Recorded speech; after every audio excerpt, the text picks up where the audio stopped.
And joining us on our Great American panel, he is the chairman of Civic Forum PAC and co-founder of Project Virginia. Republican strategist Ford O'Connell is here. He, a Democratic strategist. By the way, he's getting in great shape, lifting weights. He's a rock star. So Trippi is congratulations. And he's lifting. He just told me looking pretty good, he's too. benching 280, and I'm at 300. He's trying to catch up to me. Right. I'm kidding.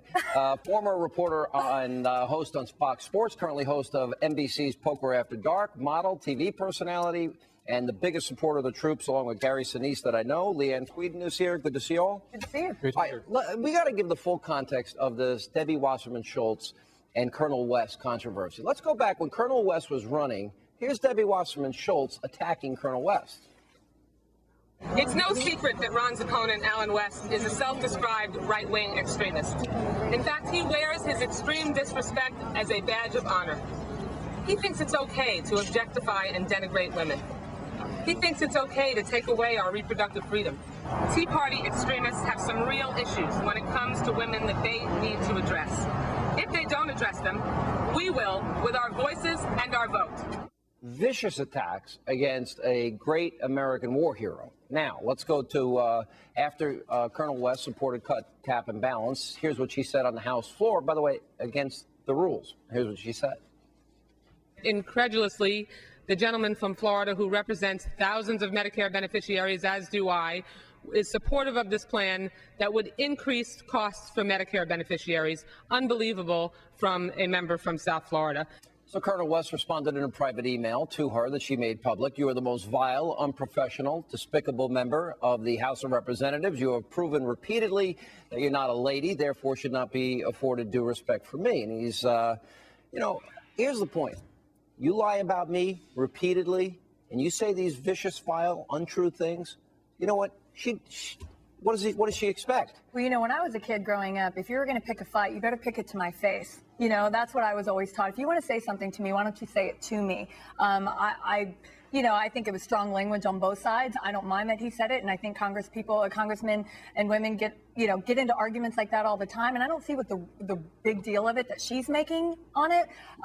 She's trying to explain. She's acting like the innocent victim. She drew first blood. She is not a withering flower. Let's face it. Well, she's not. But the first clip you showed was as a candidate speaking against the candidate, and the second one she was on the floor and she called denigrates women. That's all fair game outside the House. But on the House floor, she didn't break any rules. She called let's be honest for a second. A colleague, all that good stuff. I mean, that's But she lied about the substance, which is that Colonel West is going to take away people's Medicare benefits. That's a lie. Colonel West could have shown some restraint, but the bottom line is Debbie Wasserman Schultz is just short of painful, okay? Everybody knows it. Both sides of the aisle. The Obama guys are scared of her, okay? But with that said, this would not be a page one item if the shoe had been on the other foot. This is media biased at its finest, and they're going to denigrate Colonel West. My PAC supported Colonel West, and we will continue to do so because he's a good American. They want to take him down, and they're not going to be successful. Absolutely. He is a good American. He is a good American. In the end, this is going to raise a lot of money for both of them. Well, there's a backstory to this. Supposedly, when he was running, there was pamphlets sent out to the people of South Florida with him and his wife's Social Security number. So there's things that were sort of on the left that they were doing. Debbie Wasserman didn't do that. But her party and everything. But she was there when these horrific, vile, despicable things were said. The media is rooting for the Democrats, and the bottom line is if you're a Republican and you step out of line, even for a second, the media is going to exploit it. And if you're a Democrat, you're going to be given a little bit of leeway for some passive-aggressive sort of taunting. Go ahead. I think that's fair. That's I appreciate him as a politician just being direct and saying what he thought, and he said it to her. Yeah, and I like the fact that he's also not backing down. Let's go to what he said on Fox News earlier today. He was on America's Live right here on this channel, and here's what he said. I can be very direct in my language, but so be it. I think that the people back in our district know about this history. They know about these attacks, and enough is enough. Is there anything that you want to clarify or any part of your statement that you want to take back here today? Not a chance. I love when people don't apologize. I really do, because especially when he is giving the broader context of the relationship. You agree? Yeah, and I think both sides are going to send out a bunch of emails pointing at each other saying, please send me money. Welcome to election 2012. They already have been. That's all work for everybody. All right, we'll get your thoughts on the budget. Steve Wynn's comments. Oh, it's a tradition. When Leeann Tweeden is here, she throws us out. More of our great American panel is next. Make it good. And we continue now with our Great American Panel. We heard, I thought Steve Wynn's rant was really powerful. Now we've got Investors Business Daily pointing out that, one of the co-founders of Home Depot, Bernie Marcus, is slamming the administration. I can tell you that today the impediments that the government imposes are impossible to deal with. Home Depot would never have succeeded if we tried to start it today. That's, and so many other business people saying this. Absolutely. Well, America's economy has really ridden on the backs of small businesses. And, most of the businesses out there are small business people who are not going to be able to, like you said, get off the ground with all the regulations, all the red tape and the high taxes. I mean, when they're raising taxes, you're going to start letting people go because you can't afford it as a small business owner. And, I think that Obama and his administration really need to maybe have a conference with all these business leaders out there and go, hey, I don't think you really know what it's like to actually run a business, but let us tell you. Mitt Romney, you're the political guy. Mitt Romney now is beating Obama. He's got a 39% reelect rate in the Gallup poll.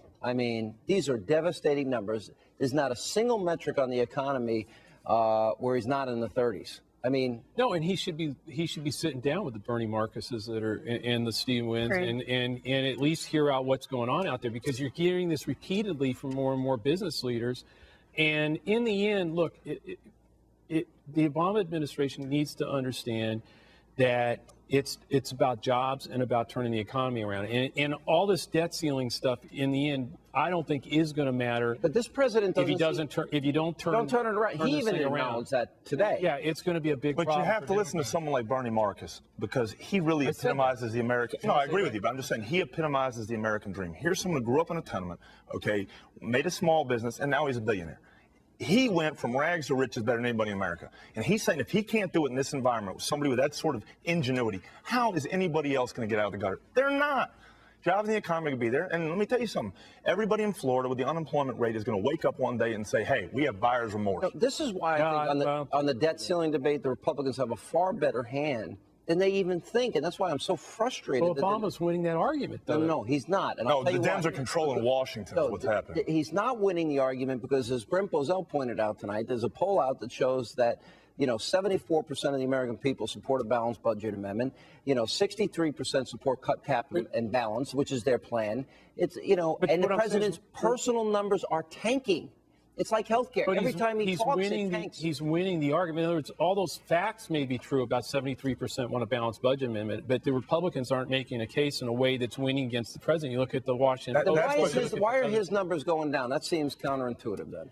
Well, I don't know, but I know just as a person that lives out there, everyone's affected by the economy.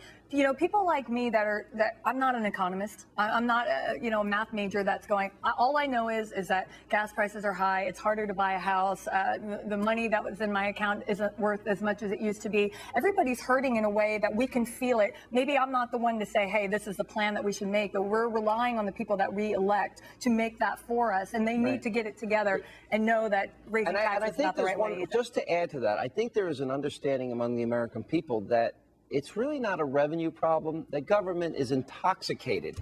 We got a spending problem. That's the bottom line, and that's why what I think is going to wind up happening, because we're not going to be able to get a balanced budget amendment passed to Congress. We're going to have to go for a dollar for dollar tax cut and just keep going all the way down. The debt ceiling. Exactly. Exactly. And let me tell you something. If we target enough progressive programs, somebody like Harry Reid could even wind up switching parties over this, because they're going to just get fried in the Senate, and that's the big thing. Yeah.